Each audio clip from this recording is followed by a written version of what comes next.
പ്രശ്നമല്ല. ഇന്ന് നമുക്ക് കീമോ കഴിഞ്ഞിട്ട് ഒരാഴ്ചയായി. അപ്പോൾ കൗണ്ട് ടെസ്റ്റ് ചെയ്യാൻ വേണ്ടിയിട്ടാണ് വന്നത്.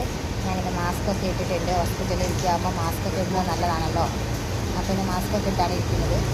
ഇതാണ് നമ്മൾ ഇവിടെ ഹോസ്പിറ്റലിൽ ബ്ലഡൊക്കെ ടെസ്റ്റ് ചെയ്യാൻ കൊടുത്തു. ഏകദേശം കൗണ്ടിന് കുഴപ്പമൊന്നുമില്ലെങ്കിൽ 1 മണിക്കൂറിനുള്ളിൽ നമുക്ക് ബ്ലഡ് ടെസ്റ്റ് റിസൾട്ട് കിട്ടും. അല്ലെങ്കിൽ 2 മണിക്കൂറിൽ മേലെ പിടിക്കും എന്നാണ് പറഞ്ഞത്. നമ്മൾ റിസൾട്ടിനായി വെയിറ്റ് ചെയ്യുകയാണ്. 3:30ക്കാണ് ഡോക്ടർക്കുള്ള ബുക്കിങ്. അപ്പം എൻ്റെ കെട്ടിയവനെ കാണിച്ചു തരാം. ഇതാ ഇവിടെ കുത്തിരുന്ന് ഒരു ദാക്ഷിണ്യവും ഇല്ലാണ്ട് ഫോണ് കണ്ടുകൊണ്ടിരിക്കുകയാണ്. മൂപ്പർക്ക് വെറുതെ ഇരിക്കുന്നത് ഭയങ്കര മടിയാണ്. അപ്പോൾ എന്തെങ്കിലും ഫോണിൽ തപ്പിക്കൊണ്ടിരിക്കും. എന്നോടൊരു ചായ കുടിക്കാമെന്നൊക്കെ പറഞ്ഞതായിരുന്നു. പക്ഷേ എനിക്ക് ചായ ഒന്നും വേണ്ട. എനിക്ക് ഫുഡ് കഴിക്കാൻ നല്ല ബുദ്ധിമുട്ടാണ്. ഇപ്പം എന്തെങ്കിലും വെള്ളങ്ങളൊക്കെ ആയിട്ട് കഴിച്ച് പോവുകയാണ്.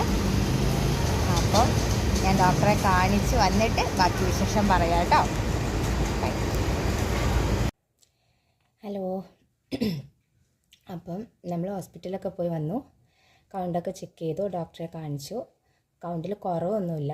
കൗണ്ട് കുറച്ച് കൂടുതലാണ്. അപ്പോൾ അത് എൻ്റെ ഇഞ്ചക്ഷൻ, ഞാൻ എടുക്കുന്ന കൗണ്ടിൻ്റെ ഇഞ്ചക്ഷൻ്റെ ഒരു പ്രശ്നമാണ്. അപ്പോൾ എനിക്ക് അത്രയും ഡോസിൽ ഇഞ്ചക്ഷൻ വേണ്ട.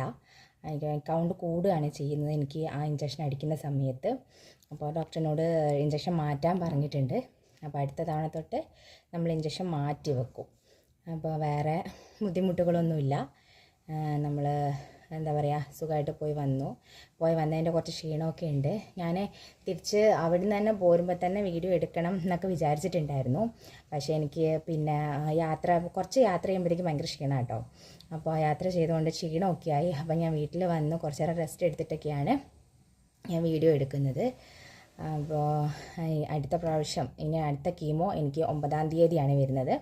അപ്പോൾ അന്ന് സർജനെ കാണാൻ പറഞ്ഞിട്ടുണ്ട്. ചിലപ്പോൾ അന്നായിരിക്കും എനിക്ക് സർജറിയുടെ ഡേറ്റ് ഫിക്സ് ചെയ്യുന്നത്. 9-ാം തീയതി നമ്മുടെ ലാസ്റ്റ് കീമോയാണ്.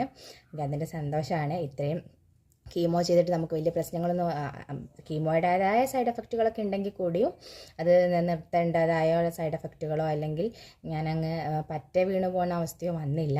അതുതന്നെ വലിയ സന്തോഷം. ഇനി അടുത്ത കീമോയും ദൈവം എനിക്ക് സഹായിച്ച് ബുദ്ധിമുട്ടുകളൊന്നും ഇല്ലാതെ ചെയ്തു തരുമെന്നാണ് ഞാൻ വിചാരിക്കുന്നത്. അപ്പോൾ പിന്നെ ഉണ്ടല്ലോ, ഈ കൗണ്ട് കൂടിയാലുള്ളൊരു പ്രശ്നം എന്താണെന്നറിയോ? ഭയങ്കര ശരീരവേദനയായിരിക്കും, ഭയങ്കര പെയിനായിരിക്കും. അപ്പോൾ ഞാൻ ഡോക്ടറോട് പറഞ്ഞു എനിക്ക് ഭയങ്കര ഊരവേദനയാണ്, ഭയങ്കര ബോഡി പെയിനാണെന്ന് പറഞ്ഞപ്പോൾ ഡോക്ടറിനോട് പറഞ്ഞു പേടിക്കാനൊന്നുമില്ല, അത് കൗണ്ട് കൂടിയതിൻ്റെയാണ്. കൗണ്ട് കുറഞ്ഞാലും ഉണ്ടാവും, കൂടിയാൽ ശരീരത്തിൽ കൗണ്ട് കൂടിയിട്ടുണ്ടെങ്കിലും ഭയങ്കര പെയിനായിരിക്കും. അത് പേടിക്കാനൊന്നുമില്ല. അപ്പോൾ അതിനൊന്നും ചെയ്യേണ്ടതില്ല, പ്രത്യേകിച്ച് കൗണ്ട് കൂടുന്നതിനൊന്നും ചെയ്യാനില്ല, തന്നെ കുറഞ്ഞോളും എന്നാണ് പറഞ്ഞത്. അപ്പം എന്തായാലും നമ്മൾ ചെക്കപ്പൊക്കെ കഴിഞ്ഞ് വന്നു. ഇനി അടുത്ത കീമോയ്ക്ക് 9-ാം തീയതി പോകണം. അപ്പോൾ അതിൻ്റെ ഇടയ്ക്ക് ഹോസ്പിറ്റലിൽ പോകേണ്ട ആവശ്യങ്ങളൊന്നും വരില്ല എന്ന് വിചാരിക്കുന്നു. അപ്പോൾ 9-ാം തീയതി ചെന്ന് നമുക്ക് സർജനെ കാണാനുണ്ട്, കീമോ ചെയ്യാനുണ്ട്, ഒത്തിരി പരിപാടിയുണ്ട്. അപ്പോൾ അന്ന് ചെല്ലുന്ന അന്നത്തെ വിശേഷങ്ങളൊക്കെ ഞാൻ ഇടാം കേട്ടോ. അപ്പോൾ ഞാൻ വേറൊരു വീഡിയോയും കൂടി അതിൻ്റെ ഇടയ്ക്ക് ഇടുന്നുണ്ട്.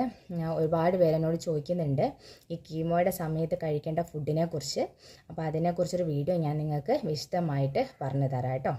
അപ്പോൾ ബൈ.